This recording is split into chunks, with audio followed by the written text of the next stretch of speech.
Harvest 18, 8:55. Aru. Aru sighed, sinking into one of Sanir's plush armchairs, a glass of wine in hand.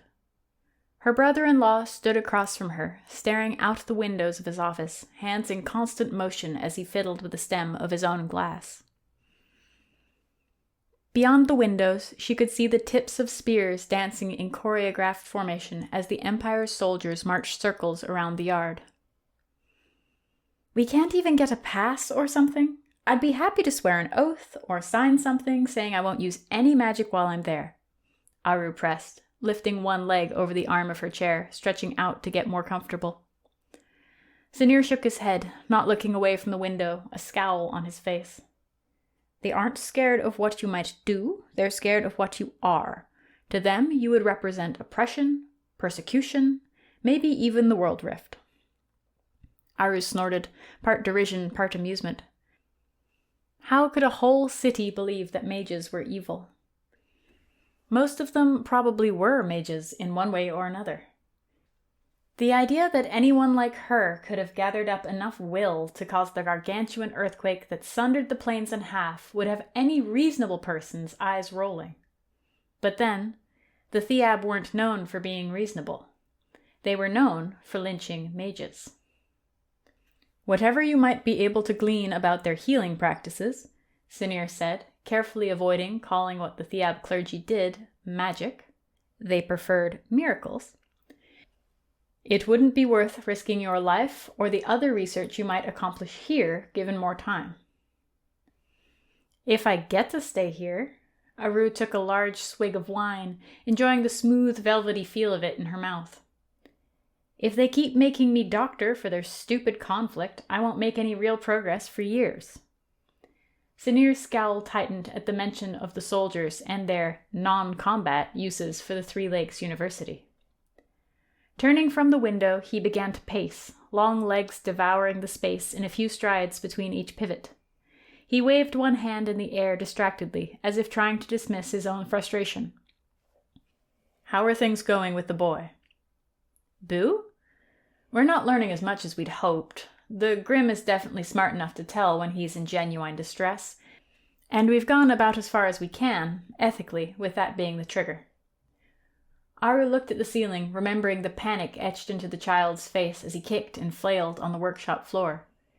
Taking another big gulp of wine, she added, "He did have a severe reaction to a healing spell, and some of our readings were unusual, but nothing that brings us to a conclusion." Sanir shot her a skeptical glance, picking up the wine bottle on his way past and topping up her glass.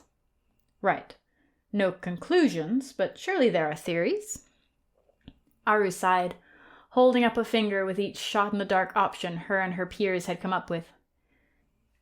"Byrne thinks he might have run into a cursed artifact without realizing it.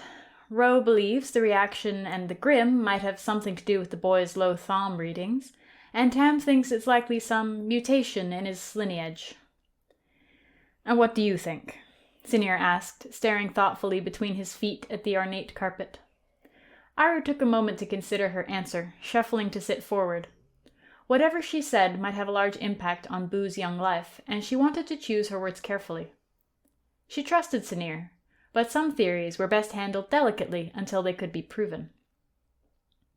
"Well, with the information we have from our tests, I would think he might have magically enhanced disease that negatively impacts his reaction to spells."